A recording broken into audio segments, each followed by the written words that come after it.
This is not the story of innovation. This is not a success story. This is the story of a man who survived his own obsession. Steve Jobs, because sometimes the hardest thing to survive is yourself, where breaking is not an option. Before the world saw a visionary, before the black turtlenecks and the standing ovations, there was a baby left behind. Steve Jobs' story doesn't begin in a garage or a boardroom. It begins in a hospital in San Francisco, 1955, with a decision that would haunt him for the rest of his life. He was born to a young, unmarried graduate student, Joanne Skeebel, and a Syrian immigrant, Abdel Fattah Jandali. They were scared, unprepared, and pressured by family and circumstance. The world was not ready for them, and they were not ready for him. So, before he even had a name, Steve was given away. He would later say, "Abandonment is the beginning of my story." It wasn't just a fact, it was a wound. The first thing the world ever did to him was let him go. He was adopted by Paul and Clara Jobs, a working-class couple in Mountain View, California. They wanted a child more than anything. But Steve would always know, on some level, that he was a replacement for someone else's loss. The Jobses loved him, but love couldn't erase the fracture. The story of his birth was told to him as a kind of fairy tale. We chose you. But beneath the words, there was always the shadow of the truth. Someone else didn't. Even as a child, Steve felt it. The sense of being special and unwanted at the same time. The sense that he was both a gift and a mistake. He would carry that contradiction like a splinter under the skin, never visible, always there. He was a restless, intense child, prone to tantrums, quick to anger, quick to tears. He demanded attention, demanded answers, demanded to know why things were the way they were. He was impossible to satisfy. He was impossible to ignore. The world would one day call him a genius, a visionary, a force of nature. But in those early years, he was just a boy trying to understand why he had been left behind. He would spend his life trying to prove that he was worth keeping, worth loving, worth something. This was the first fracture, the first lesson. The world gives and the world takes away. And sometimes the only way to survive is to build something so powerful, so undeniable, that no one can ever leave you again. But the wound never really healed. It just drove him forward, faster and harder, into a life that would be defined by obsession, by control, by the desperate need to never be abandoned again. This was the beginning, not of Apple, not of innovation, but of a boy who would spend his life trying to fill the space where his parents should have been. And nothing he built would ever be enough. Adoption is supposed to be a second chance, a rescue, a new beginning. For Steve Jobs, it was a story told to him over and over. You were chosen. But beneath the surface, the fracture remained. The Jobs household in Mountain View was loving. but it was also a place of unspoken rules and emotional distance. Paul Jobs was a machinist, a man who believed in the value of hard work and the dignity of building things with your hands. He was patient with machines, less so with people. Clara, Steve's adoptive mother, was gentle, anxious, always trying to smooth things over. She loved Steve fiercely, but her love was a shield, not a cure. She worried about him, his moods, his outbursts, his need to control everything around him. Steve learned early that control was survival. He couldn't control the circumstances of his birth, but he could control his world, at least, the small world of his childhood. He arranged his toys in perfect lines, threw tantrums when things didn't go his way, tested every boundary. He was brilliant, but he was also difficult. He wanted things his way, or not at all. School was a battleground. Steve was bored, disruptive, and quick to challenge authority. He saw through adults, saw their weaknesses, and pushed them until they snapped. Teachers called him trouble. He called them idiots. He was moved ahead a grade, but it didn't help. He was still restless, still angry, still searching for something he couldn't name. At home, the tension simmered. Paul tried to teach Steve about craftsmanship, about pride in your work. Steve absorbed the lessons, but twisted them into something sharper. He wanted perfection, not just competence. He wanted to bend the world to his will. He wanted to be in control always, but control came at a cost. Steve kept people at arm's length, even as a child. He was affectionate one moment, cold the next. He could be charming, but he could also be cruel. He tested his parents' love, pushed them to the edge, then pulled them back. He needed them, but he also needed to prove he didn't. The adoption story was always there, a silent presence in the room. Steve would later say that knowing he was adopted made him feel abandoned, but special. It was a paradox he could never resolve. He was desperate to belong, but terrified of being ordinary. He wanted to be loved, but on his own terms. This was the foundation of Steve Jobs, a boy who learned to survive by taking control, by keeping his distance, by refusing to accept the world as it was. The fracture of abandonment became the engine of his ambition and the source of his deepest wounds. He was already building walls, already drawing lines, already preparing for a life where love and loyalty would always be conditional. The world would one day call him a visionary, but at home, he was just a boy who couldn't let anyone get too close. There are kids who follow the rules, and there are kids who break them just to see what happens. Steve Jobs was never interested in coloring inside the lines. By his teens, the fracture inside him had become a kind of fuel, restlessness, that burned through every classroom, every friendship, every expectation his parents or teachers tried to set.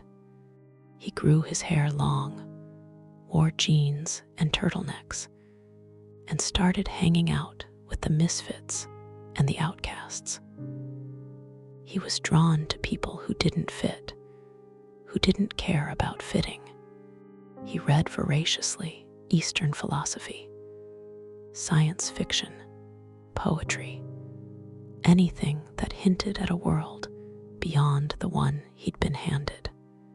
He was searching for something bigger, something that would make sense of the chaos inside him.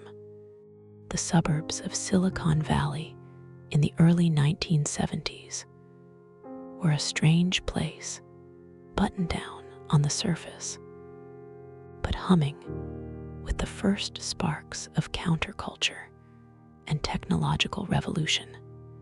Steve was right in the middle of it, but never really at home in either world.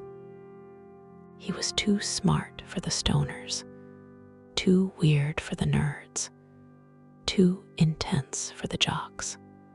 He floated between groups, always a little apart, always watching, always judging. He found a kindred spirit in Kristen Brennan, a girl as restless and searching as he was. Their relationship was passionate, volatile, and often painful. They pushed each other, challenged each other, hurt each other. Steve was already learning how to use people's emotions as levers, how to draw them close, then push them away when they got too close to the truth. It was around this time that Steve discovered LSD. For him, it wasn't just a drug, it was a tool, a way to break open the walls of his mind, to see the world in new colors and shapes. He would later say that taking acid was one of the most important things he ever did. It gave him a sense of possibility, a glimpse of the infinite, a feeling that the universe was bigger and stranger than anyone had told him. But the search for meaning was never peaceful.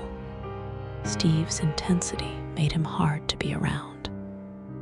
He could be cruel, dismissive, cutting. He demanded honesty, but rarely gave it in return. He was obsessed with authenticity, but often hid his own pain behind arrogance and sarcasm. He was already learning how to bend reality, his own and everyone else's. He dropped out of Reed College after a single semester, bored and frustrated by the structure, but stuck around campus, auditing classes that interested him: calligraphy, literature, design. He slept on friends' floors, scavenged for food, returned Coke bottles for spare change. He was broke, but he didn't care. He was searching for something that couldn't be bought. This was the moment when Steve Jobs began to see himself as different, not just smart, but chosen, destined for something bigger. The world's rules didn't apply to him. He was going to make his own, but the cost of that belief was already becoming clear. Isolation, conflict, a growing inability to connect with anyone who didn't share his vision or his hunger. He was building a life on the edge of society, of sanity, of what anyone else would call normal. The search for meaning was relentless, and it left little room for comfort, or kindness, or peace. Steve Jobs was not just looking for answers. He was looking for a reason to exist, and he was willing to burn bridges and people to find it. This was the beginning of his rebellion, not just against his parents or his teachers or the world, but against the idea that he had to be anything less than extraordinary. The search for meaning would drive him for the rest of his life, but it would also leave him more alone than ever. Every visionary needs a counterweight. For Steve Jobs, that person was Steve Wozniak, a gentle, brilliant engineer with a mind for circuits and a heart that never seemed to harden. Where Jobs was sharp edges and restless ambition, Woz was warmth, laughter, and a kind of innocence that Jobs both envied and exploited. They met in the orbit of Silicon Valley's early hacker scene. Two Steves drawn together by a love of electronics and a hunger to build something new. Wozniak was the technical genius, the one who could make machines do anything.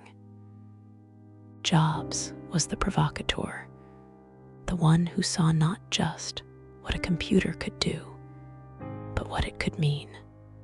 Woz built for the joy of it. Jobs wanted to change the world. Their friendship was real, but it was never equal. Jobs pushed Woz, challenged him, sometimes manipulated him. He could be charming, but he could also be ruthless. He saw Woz's kindness as both a gift and a weakness. He needed Woz's brilliance, but he also needed to be the one in control. They spent nights in garages, soldering boards, dreaming up pranks, and talking about the future. Jobs was always pushing for more smaller, sleeker, better. He was obsessed with design, with perfection, with the idea that technology could be beautiful. Woz just wanted to make things work. The tension between them was electric, creative, and sometimes cruel. Jobs had a way of bending reality, of convincing people to do things they didn't think were possible. He called it his reality distortion field.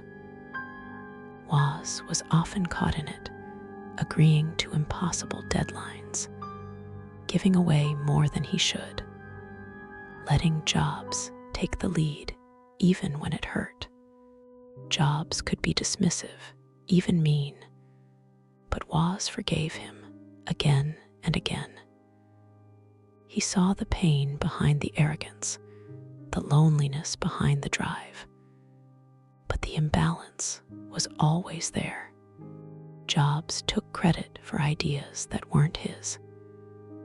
He pushed Woz into the background, made himself the face of their partnership. He was obsessed with control, with being the one who mattered most. Woz, for all his genius, was never enough for Jobs, not as a partner, not as a friend, not as a rival. This was the foundation of Apple. A partnership built on brilliance and imbalance, on love and exploitation, on the uneasy dance between two men who needed each other, but could never truly meet as equals. Jobs would later say that meeting Woz was one of the best things that ever happened to him. But he would also spend years taking more than he gave, demanding more than anyone could offer, and leaving Woz behind when it suited him. The creative spark between them was undeniable, but it was also a warning. Steve Jobs was not just building computers. He was building a world where only his vision mattered, and anyone who couldn't keep up, no matter how brilliant, no matter how loyal, would be left behind. This was the beginning of Apple, but it was also the beginning of a pattern that would define Jobs' life. The need for connection, always undermined by the need for control. The world would celebrate their partnership, but only one Steve would be remembered as the genius. And that was exactly how Jobs wanted it. It started in a garage, but it was never just about the garage. For Steve Jobs, the founding of Apple was a declaration of war against mediocrity, against the status quo, against the world that had once made him feel small and unwanted.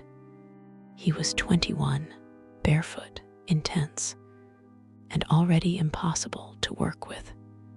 Jobs and Wozniak built the first Apple computer on a makeshift workbench in Los Altos, surrounded by the smell of solder and the hum of possibility. Woz did the engineering, Jobs did the selling. Jobs convinced a local computer store to buy 50 units before they even existed. He talked his way into credit, into parts, into the hearts and wallets of people who should have known better. He was relentless, persuasive, and utterly unafraid to bend the truth. Apple Computer was born in 1976, but it was never just a company. For Jobs, it was a chance to prove himself, to show the world that he was not a mistake, not a cast-off, not someone to be ignored. He poured everything into the company, his energy, his vision, his rage. He demanded the impossible from everyone around him, and sometimes they delivered. The early days were chaos. The team was small, the money tight, the stakes enormous. Jobs was a tyrant and a prophet, inspiring loyalty and fear in equal measure. He obsessed over every detail, the color of the circuit boards, the shape of the logo, the feel of the packaging. He wanted Apple to be different, to be beautiful, to be perfect. He wanted it to be a reflection of himself, uncompromising, original, unforgettable. The Apple II changed everything. It was sleek, accessible, and thanks to Woz's genius, reliable. It sold by the thousands, then the millions. Suddenly, Jobs was a millionaire, a celebrity, a wunderkind. The world began to pay attention. The press called him a visionary. Investors lined up to be part of the next big thing. But success didn't soften him. If anything, it made him harder, more demanding, more obsessed.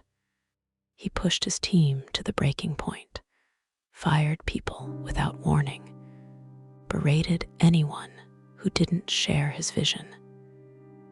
He was impossible to please, impossible to predict, impossible to ignore. The world saw a young man on the rise, a company changing the face of technology. But inside, Jobs was still fighting the old battles against abandonment, against ordinariness, against the fear that none of it would ever be enough. Apple was his creation, his proof, his shield. He would do anything to protect it, anything to make it succeed. This was the moment when Steve Jobs seemed unstoppable, but the seeds of destruction were already there, planted in the soil of obsession, watered by the need for control, growing in the shadow of every success. The world saw a genius, But the people closest to him saw something else. A man who would burn everything down rather than let go. The garage was just the beginning. The real story was what Steve Jobs was willing to sacrifice to build something that would last. And the answer, even then, was almost anything. There are leaders who inspire, and there are leaders who consume. Steve Jobs was both, but more often, he was the latter. By the early 1980s, Apple was no longer a scrappy startup, it was a force. And Jobs was its unpredictable, obsessive heart. But the more power he gained, the more he demanded. The more he demanded, the more he isolated himself. The more he isolated himself, the more he lost sight of the line between vision and delusion. He demanded perfection, not just progress. Every detail mattered. The color of the circuit board, the font on the packaging, the way a machine sounded when it started up, nothing was too small for his scrutiny. He would walk into a room and, with a single glance, dismiss months of work. "This is shit," he'd say, and the team would have to start over.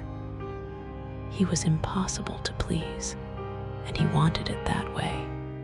Jobs believed that compromise was the enemy.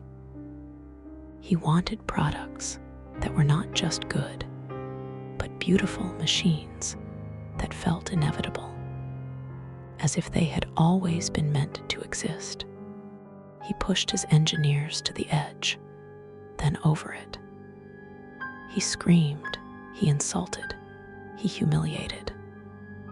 He would call people at midnight, demand they come back to the office, demand they do the impossible. Some people broke, some people quit, some people stayed, and those who survived became legends in their own right. But the cost was enormous. The Macintosh team, his chosen few, worked in a pressure cooker. Jobs divided the company into pirates and bozos. You were either with him or against him. There was no middle ground. He fostered competition, jealousy, paranoia. He would pit teams against each other, then take credit for the winner's work. He was a master manipulator, a reality distortion field in human form. He was also deeply insecure. Every act of control was a shield against the fear that he wasn't enough, that he was still the unwanted child, the outsider, the one who could be left behind. He needed to be the smartest person in the room, the one with the answers, the one who saw what no one else could see. He needed to be irreplaceable. Jobs's obsession with control extended to his personal life. He denied paternity of his daughter Lisa, even as he named a computer after her. He could be charming, but he could also be cruel, cutting people out of his life with no warning, no explanation, no regret. He demanded loyalty, but gave little in return. He was surrounded by people, but deeply, fundamentally alone. The pressure never left. It was a constant hum, a background noise that grew louder with every success. The more Apple achieved, the more Jobs demanded. He was never satisfied, never finished, never willing to rest. He would walk the halls at night, looking for flaws, looking for weakness, looking for something to fix. He was haunted by the idea that perfection was just out of reach, and that if he stopped pushing, everything would fall apart. This was the moment when Steve Jobs' brilliance began to turn inward, to eat away at the things that made him human. He was building machines, but he was also building walls between himself and his team, between himself and his family, between himself and the world. He was becoming a legend, but he was also becoming a cautionary tale. The people who worked for him would later say that he brought out the best in them and the worst. He made them believe they could do the impossible, but he also made them afraid. Afraid of failing, afraid of disappointing him, afraid of being cast out. The line between inspiration and abuse was thin, and Jobs crossed it often. He was impossible to work with. He was impossible to ignore.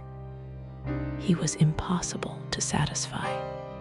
And as Apple grew, so did the myth of Steve Jobs, the genius, the tyrant, the visionary, the madman. But behind the myth was a man who was losing himself to his own obsession. A man who was driving everyone around him to the breaking point.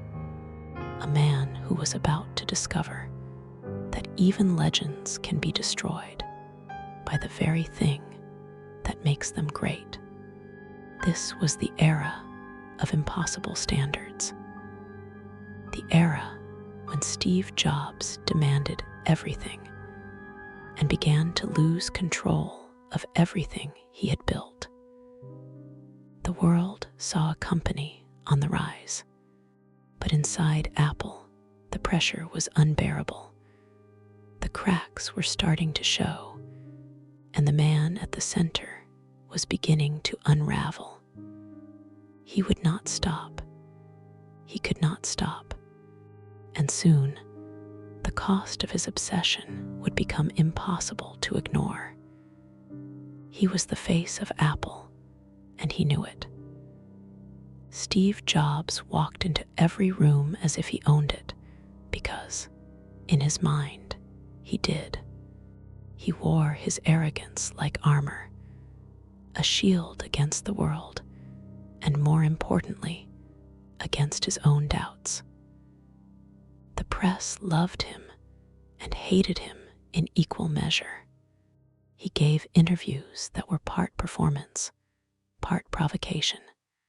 He made bold predictions, dismissed competitors as clueless, and described his own products as insanely great.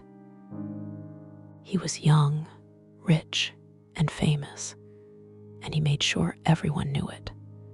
But the confidence was never as solid as it looked. Underneath, Jobs was always fighting a war with himself. Every success brought a new fear, that it wouldn't last, that he'd be exposed as a fraud, that the world would see the cracks he tried so hard to hide. He obsessed over every detail, not just because he wanted perfection, but because he was terrified of being ordinary. He needed to be different, to be special, to be the one who saw what no one else could see. He was merciless with his team. He would call out engineers in meetings, tear apart their work, and demand they defend every decision.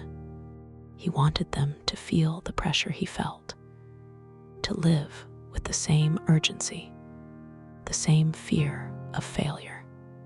He believed that greatness only came from conflict, from discomfort, from never letting anyone, including himself, get comfortable.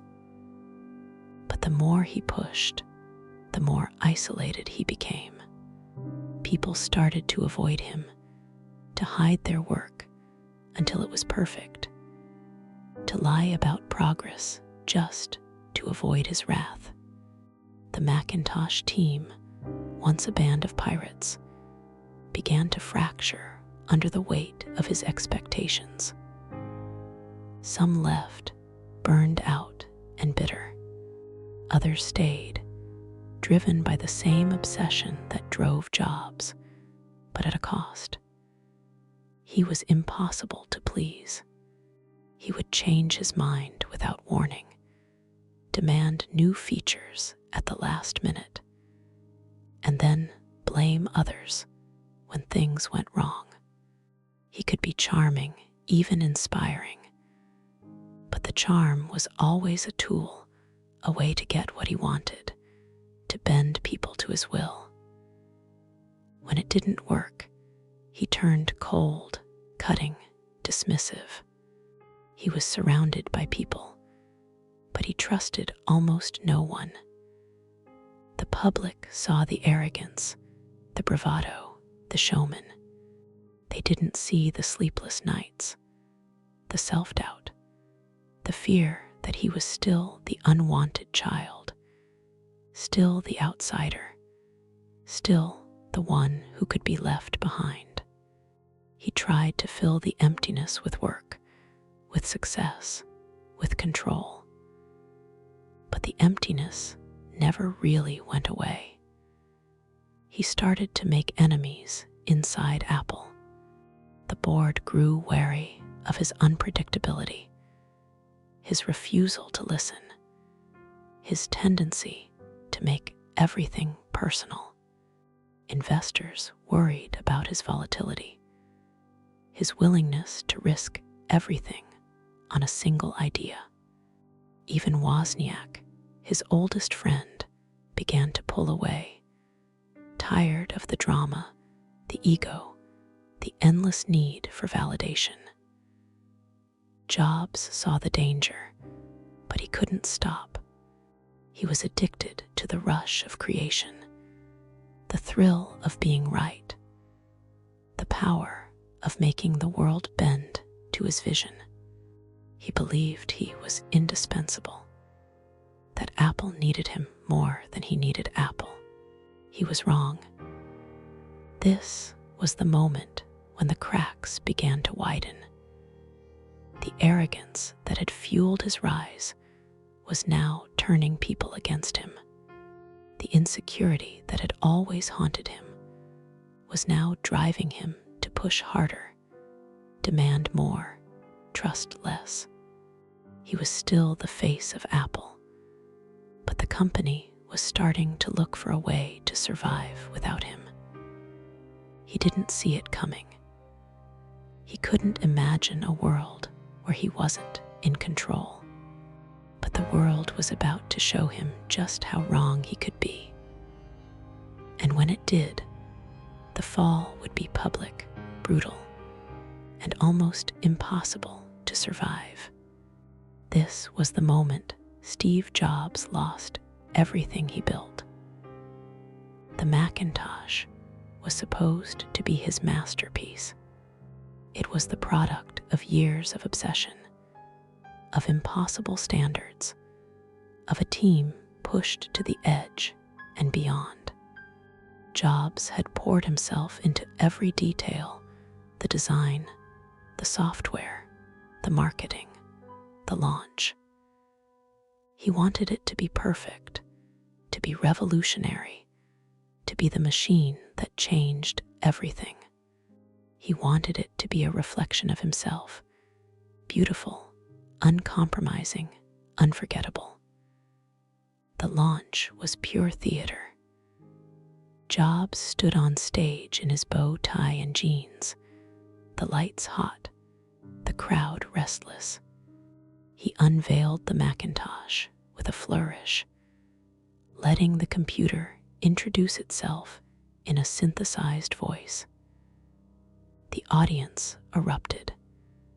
The press called it a triumph. For a moment, Jobs was on top of the world. But the moment didn't last. The Macintosh was beautiful, It was also expensive, underpowered, and difficult to use. The software was limited. The price was out of reach for most people. The sales numbers, after the initial burst of excitement, began to fall. The reviews turned. The press that had once called Jobs a genius now questioned his judgment, his leadership, his sanity.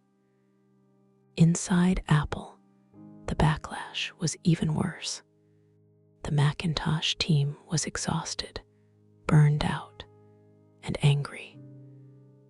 Jobs's impossible standards had driven some of the best people out of the company. Those who remained were divided, some still loyal, others quietly plotting their escape. The rest of Apple, the people who worked on the company's bread and butter products, resented the attention and resources lavished on the Macintosh. They saw Jobs as a tyrant, a showman, a liability. The board of directors, once dazzled by Jobs's charisma, began to lose faith. They saw the numbers. They heard the complaints. They watched as Jobs alienated key executives, berated colleagues in meetings, and refused to listen to anyone who disagreed with him. He was still young, still brilliant, but he was also reckless, impulsive, and increasingly isolated. Jobs tried to fight back. He doubled down on his vision, insisting that the Macintosh would change the world if only people would give it time.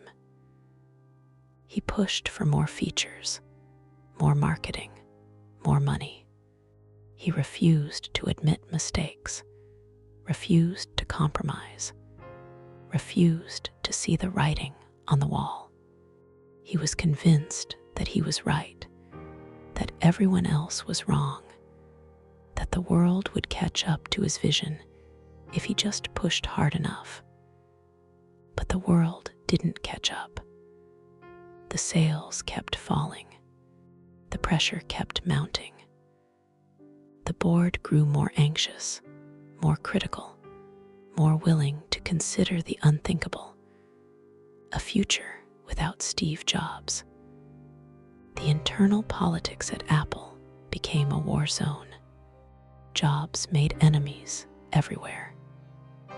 He clashed with John Scully, the CEO he had recruited from Pepsi, a man who was supposed to be his partner, but who quickly became his rival. Scully was polished, diplomatic, and cautious, everything Jobs was not. The two men fought over strategy, over budgets, over the very soul of the company. The arguments were legendary, shouting matches in boardrooms, whispered alliances in hallways, ultimatums delivered in the dead of night. Jobs tried to rally his supporters, but the numbers were against him. The Macintosh was losing money. The company's other products were suffering. The board wanted stability, not vision. They wanted results, not revolution. They wanted someone they could control. The final confrontation was brutal. Jobs was called into a board meeting and told, in no uncertain terms, that he was no longer in charge of the Macintosh division. He was stripped of power, sidelined, humiliated. The company he had founded, the company he had poured his life into, was turning its back on him. Jobs was stunned. He tried to fight, tried to win back support, tried to convince the board that they were making a mistake. But it was too late. The damage was done. The people who had once followed him anywhere now avoided his gaze. The rooms that had once buzzed with his energy now fell silent when he entered. He was a ghost in his own company. The public humiliation was complete. The press reported every detail, every rumor, every whisper of Jobs's downfall. He was mocked, criticized, written off as a has-been.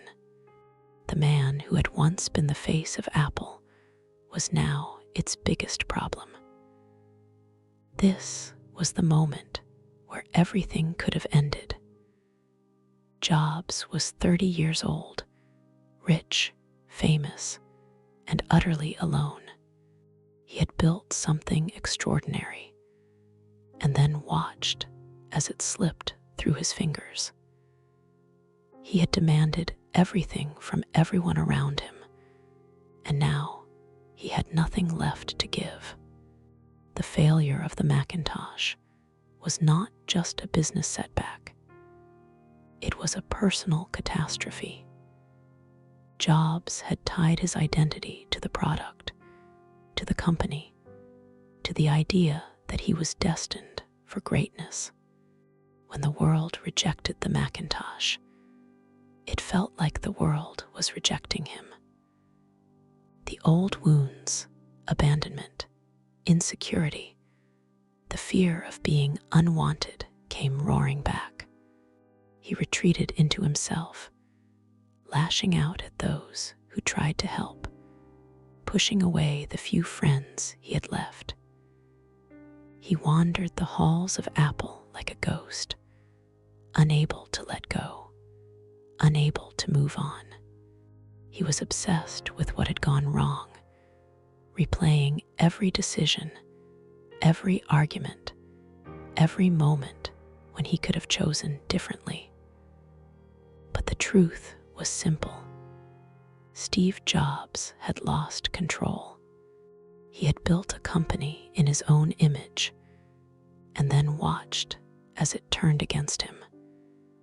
He had demanded perfection, and when he couldn't deliver it, the world turned away.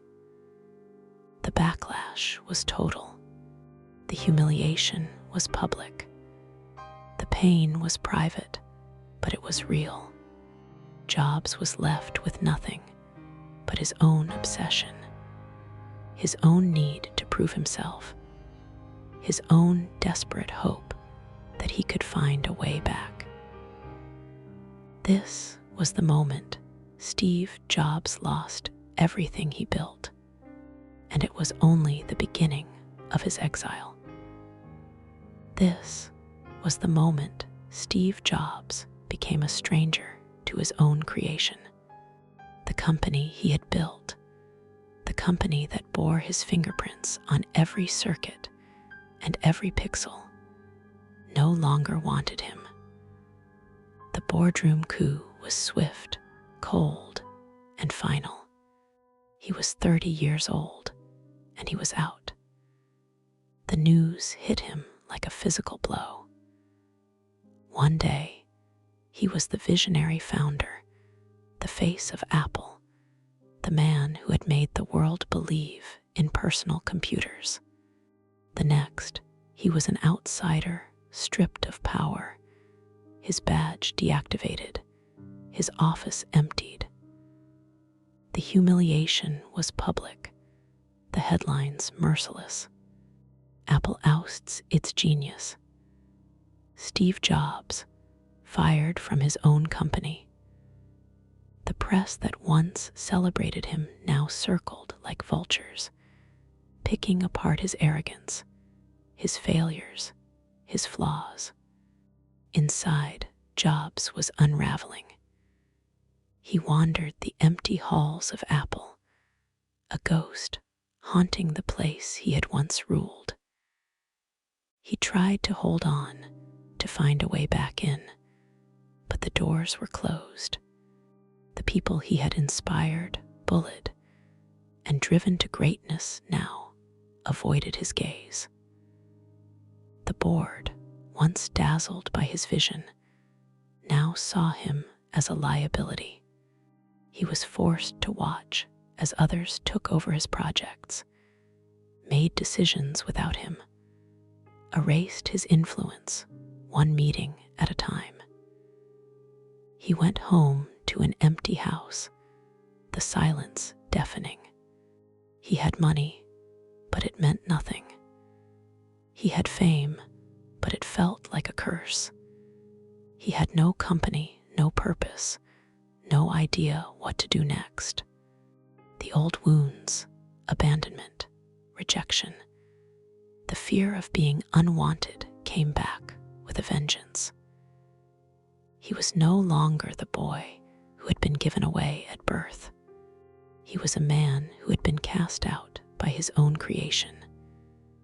The exile was total. Friends drifted away, unsure how to comfort him, afraid of being caught in the fallout. He pushed people away, too proud to ask for help, too angry to forgive. He lashed out at those who tried to reach him, burned bridges that might have saved him, retreated into himself.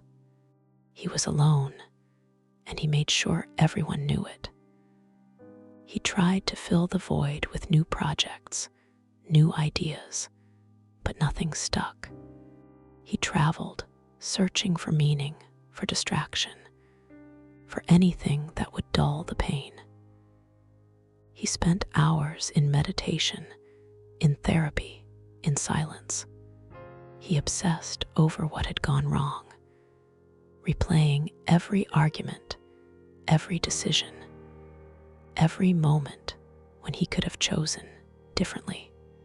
The need for control, for redemption, for another chance, gnawed at him day and night. He watched from the sidelines as Apple stumbled without him. The company lost its way, its products uninspired, its vision blurred. Jobs felt a bitter satisfaction, but also a deeper pain. He wanted them to fail, but he also wanted to be needed. He wanted to be proven right, but he also wanted to be invited back.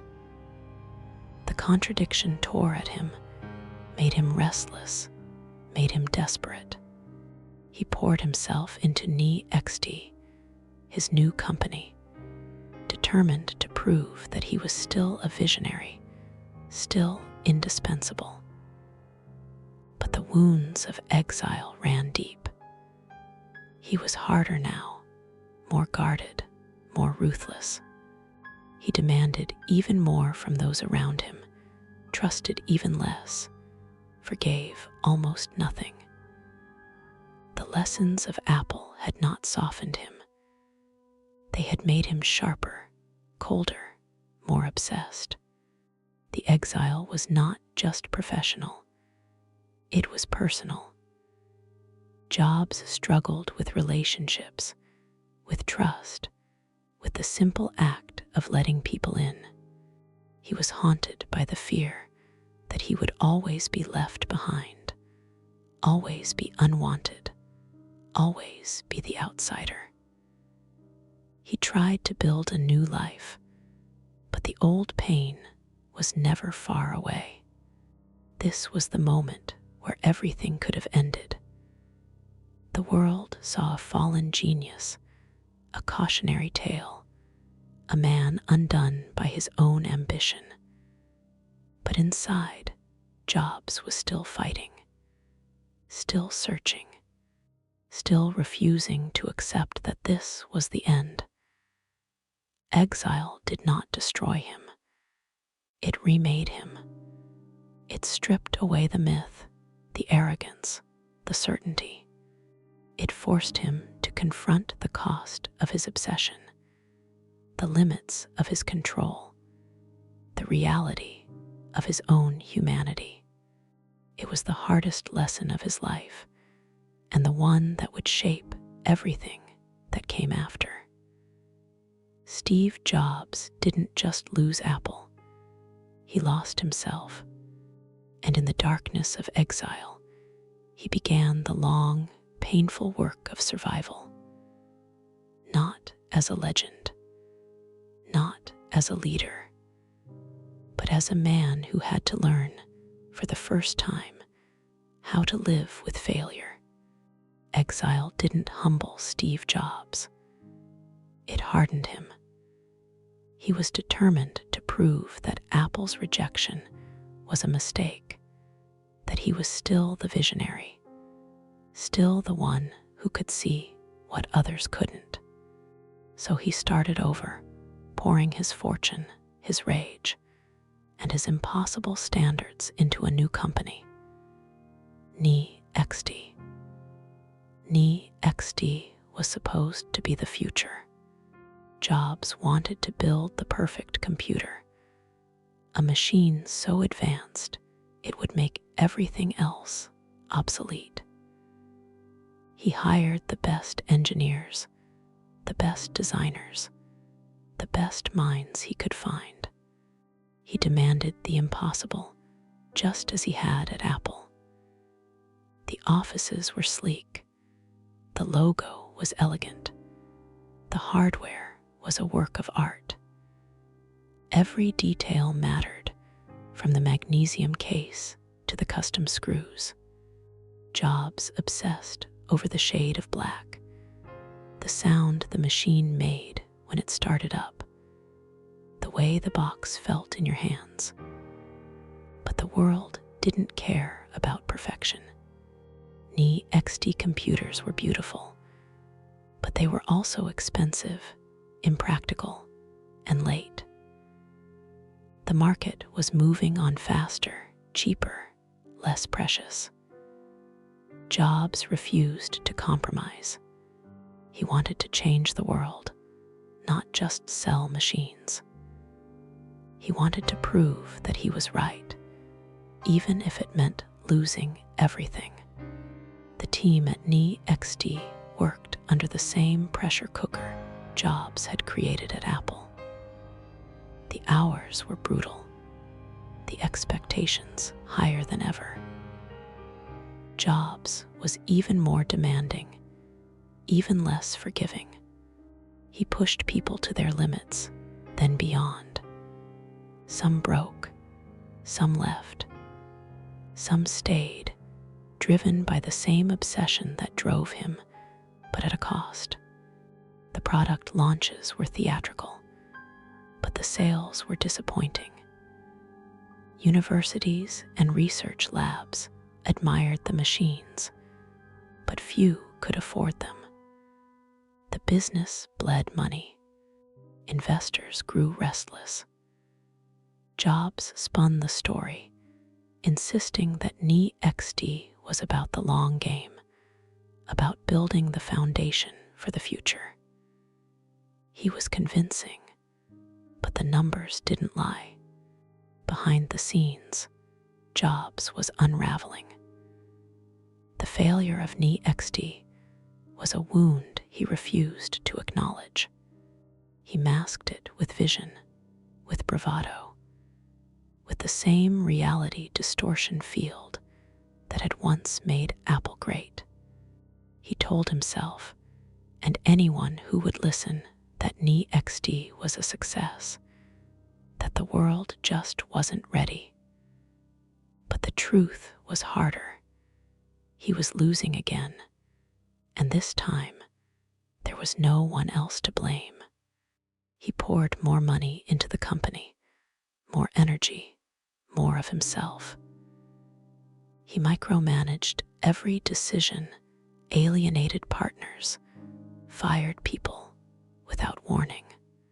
He was impossible to work with, impossible to satisfy, impossible to ignore. The team admired his passion, but they also feared his wrath. The line between genius and tyranny grew thinner every day. Jobs's personal life suffered too. He struggled to connect, to trust, to let anyone see the pain beneath the surface. he was still haunted by the fear of abandonment, still driven by the need to prove himself, still unable to find peace. He was building machines, but he was also building walls between himself and the world, between himself and the people who cared about him. NXT never became the revolution Jobs had promised. The company limped along, surviving on hope and hype, until Apple, ironically, bought it for its software, bringing Jobs back to the company that had once cast him out. It was a strange, bitter victory. NXT had failed as a business, but it had kept Jobs in the game. It had given him a way back, but the cost was enormous. Jobs had spent years in exile, years fighting a battle he couldn't win, years refusing to admit defeat. He had masked failure as vision, convinced himself that obsession was enough. But the world had changed, and Jobs was forced to change with it. This was the moment where the myth began to crack. The world saw a visionary, but the people closest to him saw a man who was still searching, still hurting, still trying to build something that would finally make him whole. NXT was not the redemption Jobs wanted. It was another lesson in the cost of obsession, a lesson he would carry with him back to Apple and into the final act of his life. After NXT, Steve Jobs was a man in limbo, too proud to admit defeat, too restless to disappear. He needed a new project, a new obsession, something to fill the void that Apple and NXT had left behind. That something was Pixar. Pixar was not his idea. It was a small, struggling graphics division spun out of Lucasfilm, run by a handful of engineers and artists who believed computers could make movies. Jobs bought it almost on a whim, more as a side bet than a grand vision. He poured millions into the company, but for years, Pixar was a money pit, a curiosity, not a business. The technology was impressive, but no one knew what to do with it.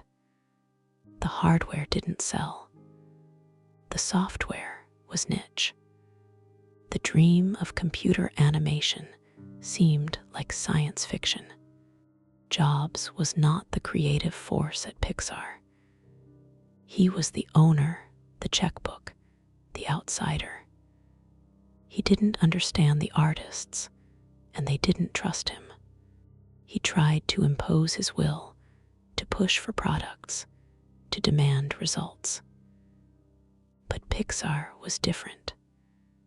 The people there, Ed Catmull, John Lasseter, Alvy Ray Smith, were quietly brilliant, quietly stubborn. They resisted Jobs's pressure, protected their creative process, and kept him at arm's length. For the first time, Jobs was not in control. He was forced to watch, to wait, to let others lead. It was humbling, and it was lonely. He spent years on the sidelines, writing checks, attending meetings, trying to find his place.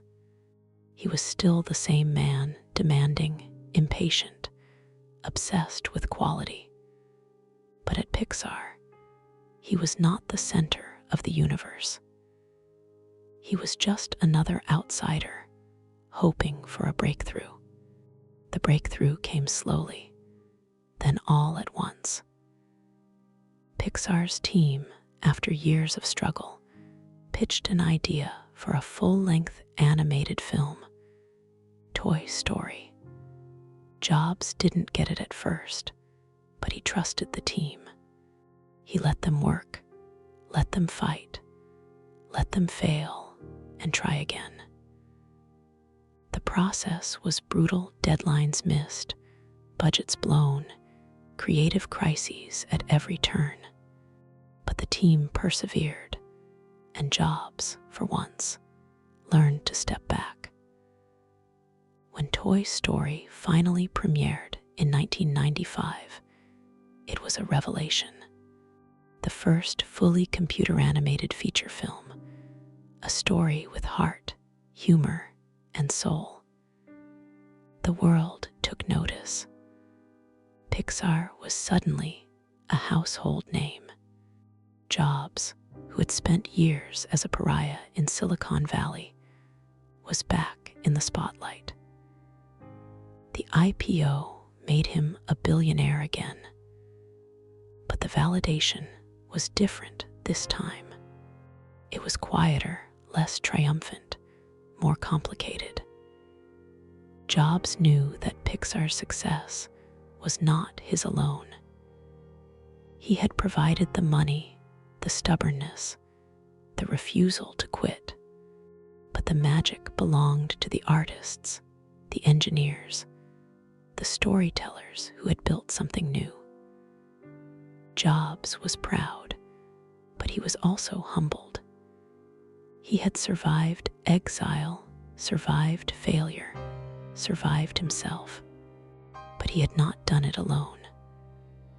Pixar taught Jobs a lesson he had never learned at Apple or NeXT. That greatness could come from collaboration, from trust, from letting go. He was still difficult, still demanding, still obsessed with quality. But he learned to listen, to respect the people who knew more than he did, to share credit, even if it hurt. The years at Pixar were a kind of quiet survival. Jobs rebuilt his fortune, rebuilt his reputation, rebuilt his sense of purpose. He was still haunted by the past, still driven by the need to prove himself. But for the first time, he found a measure of peace in being part of something bigger than himself. Pixar was not the redemption arc the world expected. It was not a triumphant return, not a story of genius vindicated.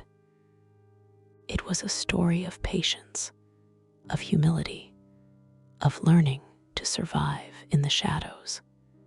Jobs would take these lessons back to Apple, back to the company that had once cast him out. But he would never forget the years when he was just another outsider, waiting for the world to catch up. This was the moment when Steve Jobs learned that survival was not always about control. Sometimes it was about letting go. And in that letting go, he found a new way to build, a new way to lead, a new way to live. The call came in 1996. Apple was dying. The company that had once been Steve Jobs' kingdom was now a cautionary tale, bleeding money, directionless, mocked by the very industry it had helped create. The board, desperate and out of options, reached out to the man they had exiled. They needed him. But this was not a homecoming. This was a rescue mission, and the building was already on fire. Jobs returned to Apple with the cold clarity of a survivor. He was older, sharper, and even less forgiving. The years in exile had stripped away any illusions he once had about loyalty or sentiment. He walked the halls as a ghost and a judge, seeing everything forgetting nothing. The people who had betrayed him were still there, older and more tired, clinging to their titles and their routines. He made it clear the past was dead. Only results mattered now. The pressure was immediate and suffocating. Apple was weeks from bankruptcy. The product line was a mess, dozens of computers, none of them special, none of them selling.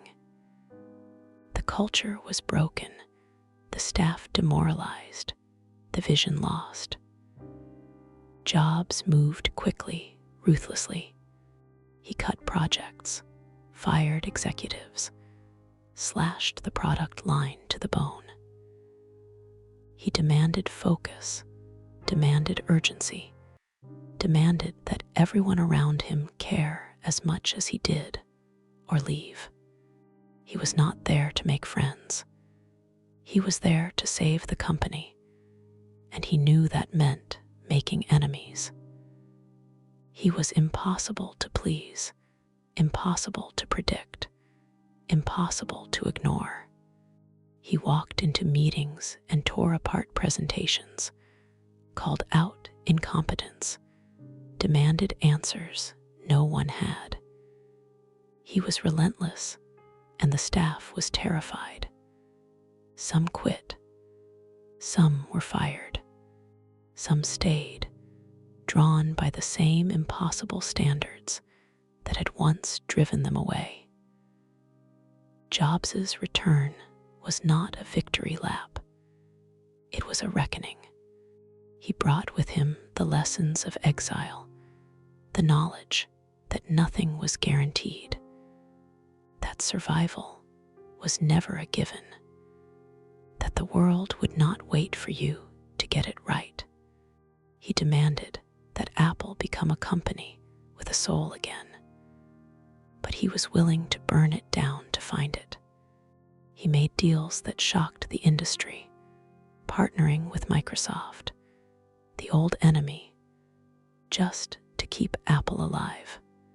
He killed beloved products, ended pet projects, forced the company to bet everything on a handful of new ideas. He was haunted by the fear of failure, driven by the need to prove that he was still indispensable. The pressure never left.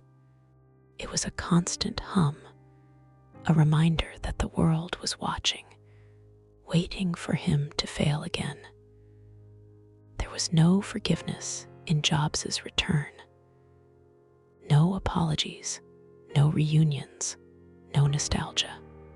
He was harder now, less patient, less willing to tolerate anything less than excellence. He demanded loyalty, but gave little in return. He trusted almost no one. He was surrounded by people, but he was more alone than ever. The staff whispered about him in the hallways, about his temper, his demands, his impossible standards. Some hated him, some feared him, some admired him, but no one ignored him. He was the center of gravity, the force that pulled the company back from the brink. But the cost was enormous. Jobs was working himself to the edge, sleeping in his office, skipping meals, pushing his body and mind to the limit. He was haunted by the ghosts of his past, by the fear of being abandoned again, by the memory of exile, by the knowledge that this was his last chance. He could not afford to fail. He would not allow himself to fail. This was not redemption. This was survival at any cost. Jobs was not interested in being loved. He was interested in being right.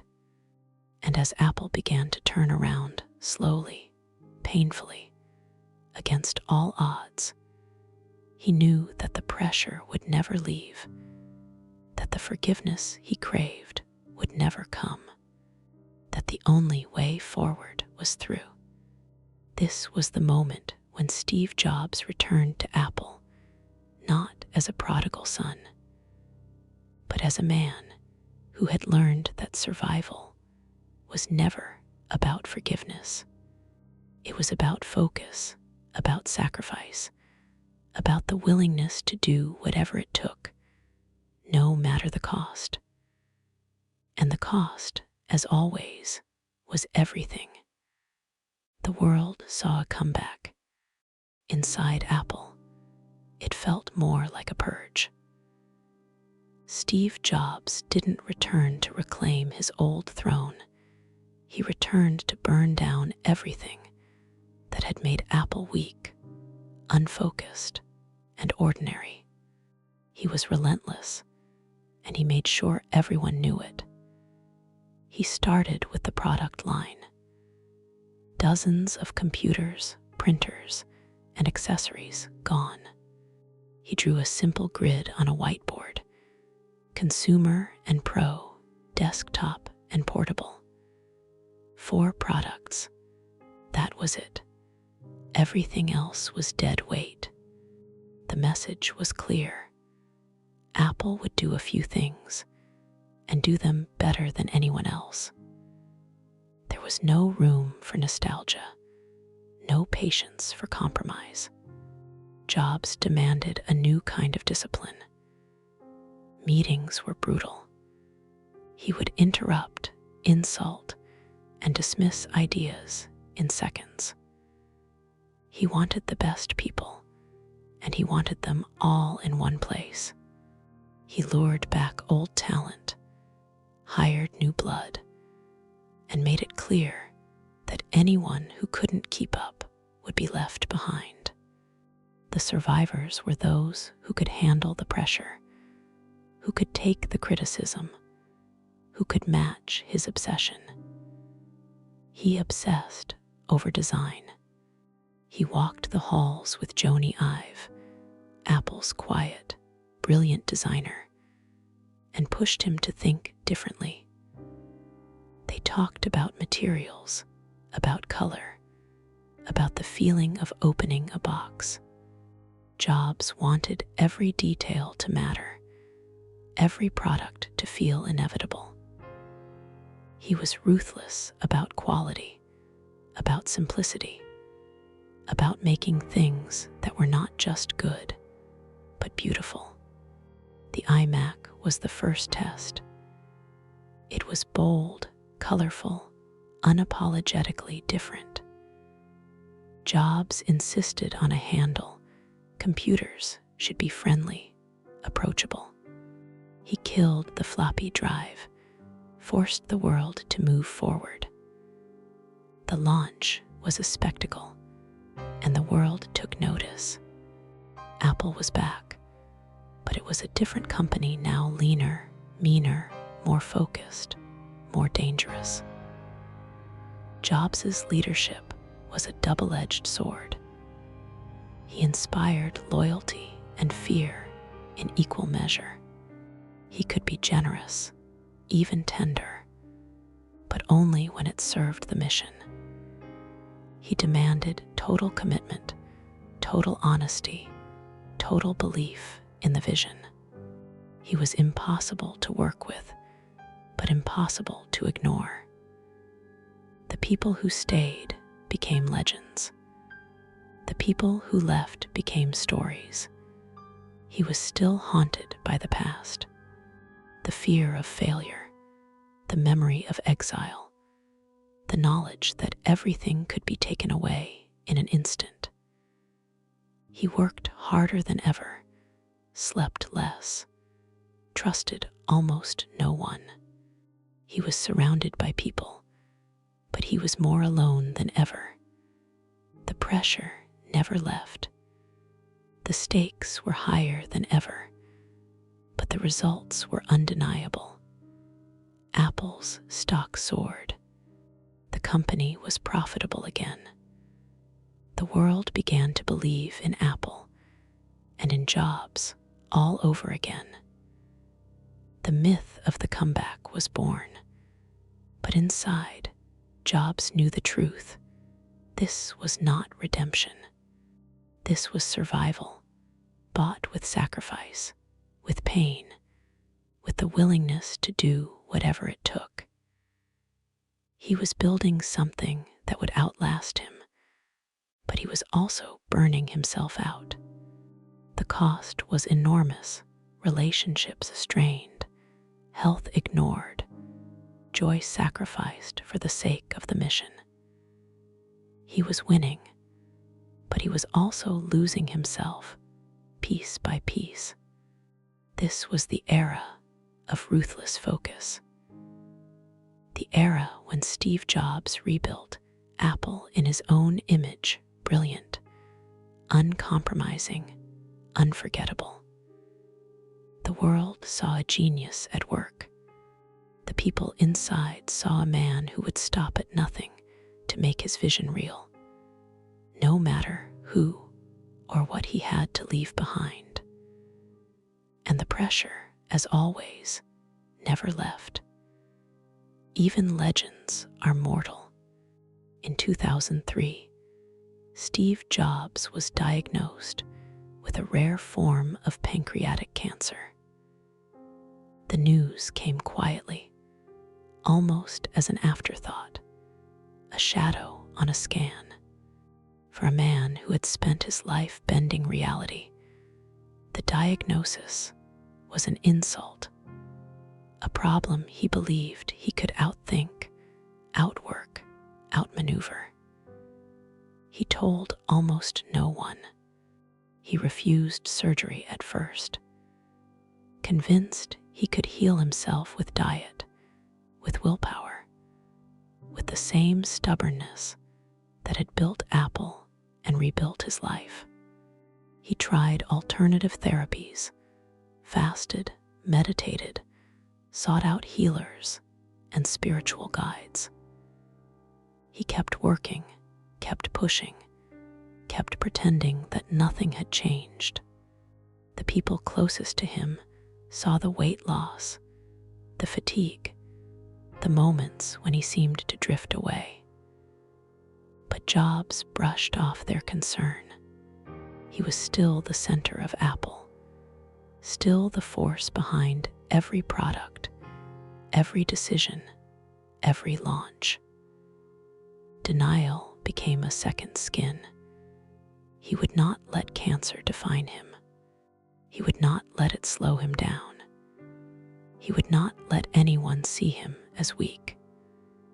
He was still impossible to work with, still impossible to satisfy, still driving his team to the edge. The iPod, the iPhone, the iPad, each new product was a victory, a way to prove that he was still in control, still indispensable, still alive. But the body has its own truth. The cancer spread. The treatments became more aggressive. The hospital visits more frequent. Jobs became gaunt, his energy flickering. He would disappear for weeks, then return to Apple, thinner, but just as intense. He gave keynotes in his trademark jeans and turtleneck, his voice softer, his frame diminished, but his presence undimmed. The world watched, speculated, worried. But Jobs refused to explain, refused to step aside, refused to let go. The people around him struggled to keep up. Some begged him to rest, to take care of himself, to let others lead. He ignored them. He was haunted by the fear that if he stopped, everything would fall apart. He was still the abandoned child, still the outsider, still the man who needed to prove that he was worth keeping. He could not accept weakness, not in himself, not in anyone. The pressure never left. If anything, it grew heavier. Every product launch felt like a race against time, every decision a test of will.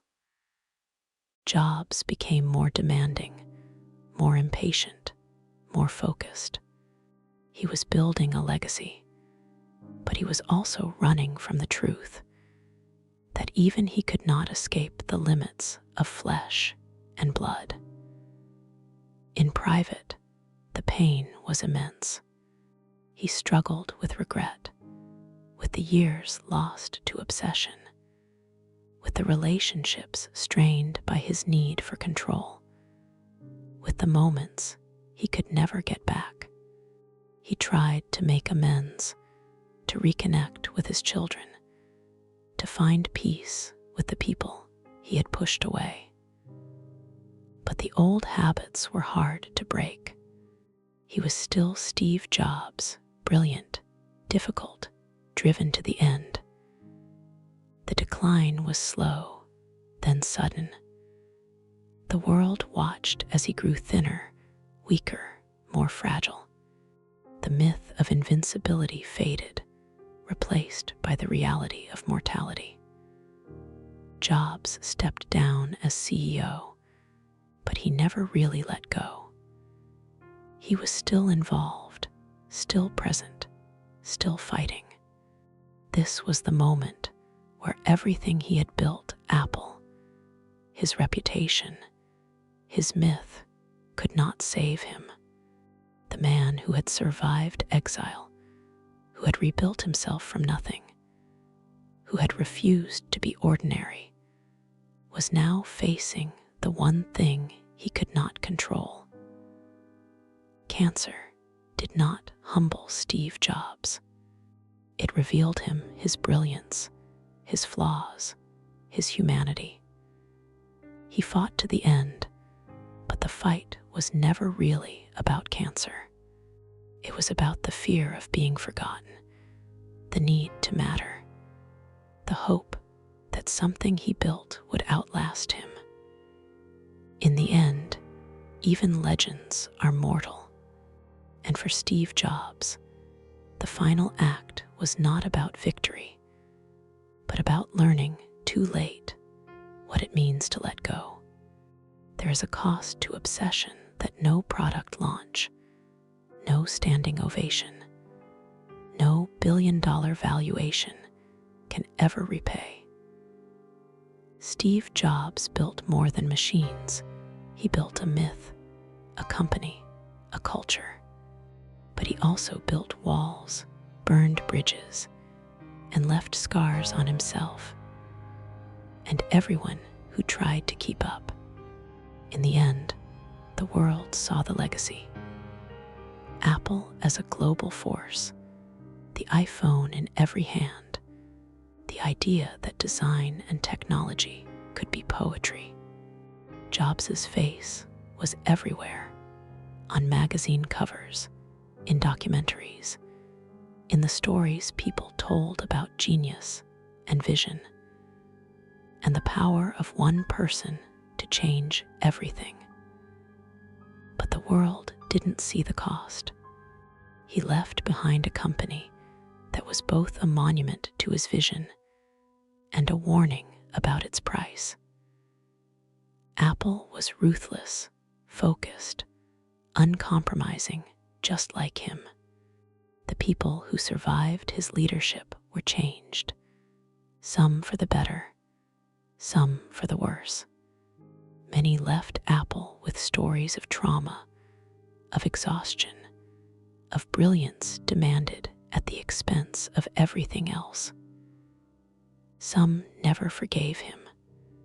Some never recovered.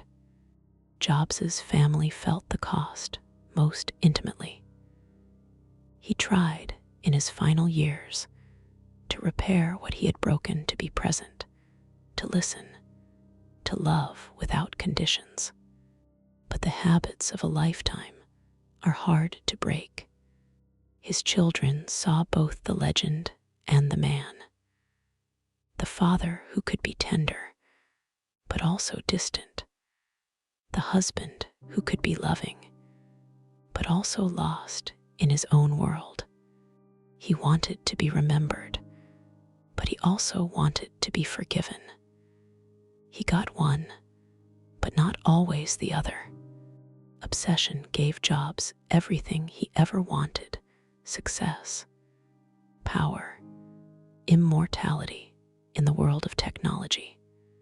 But it also took from him the things he could never get back: peace, trust, the simple comfort of being enough. He was always hungry, always reaching, always afraid that if he stopped, he would disappear. In his final days, Jobs looked back and saw both the beauty and the wreckage. He saw the products that changed the world and the relationships that never healed. He saw the moments of triumph and the moments when he was impossibly, unbearably alone. He saw the boy who had been abandoned, the man who had built an empire, and the human being who, in the end, could not escape his own limits.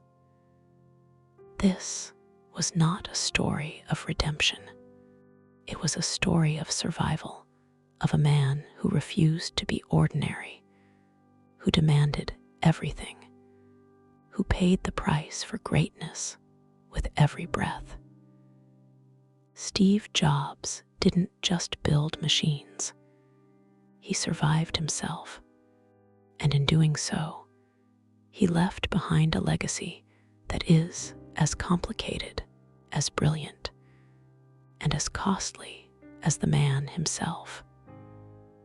The world remembers the genius, but those who knew him remember the struggle, the cost of obsession, the pain of exile, the loneliness of leadership. In the end, what Steve Jobs built was extraordinary, but what it destroyed was just as real. And that is the truth behind the myth.